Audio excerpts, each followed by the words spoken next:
Before we dive into the course, let's first install all the necessary requirements for this one. So Flask is a Python-based web framework.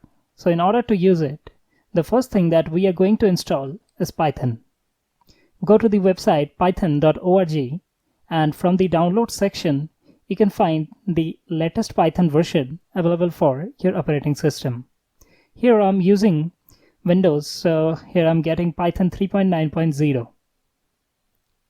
I've already installed it, so I'm not going to reinstall it again. Here you can see when you click on this, it's just going to get downloaded. Now let's move to the next one. For the code editor, we are going to use Visual Studio Code. However, it's a matter of choice, so you can use any editor of your choice. Now let's move to the next one, Virtual Environment. Virtual Environment is a Python package that is used to create isolated Python environments. We will talk about it briefly in our next lesson. Let's move to the last one, that is the database. For the database part, we are going to use SQLite as well as MySQL. So that's it. You need to install all these things before we dive into the course. So you can use any editor of your choice. Now let's move to the next one, Virtual Environment. Virtual Environment is a Python package that is used to create isolated Python environments. We will talk about it briefly in our next lesson. Let's move to the last one, that is the database.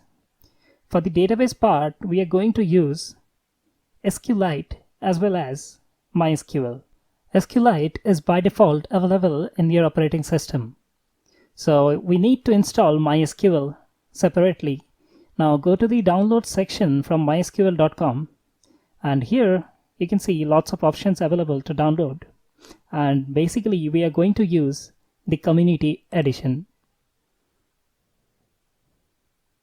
Now once you click on this, it will land you to this page, and from here what you need to do is go to MySQL installer for Windows. If you are using Ubuntu, then you will see a different link.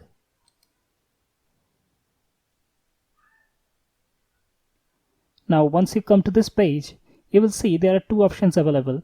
One is pre-installed package that we can just download and install, and another one is web installer. And you can choose different operating systems too.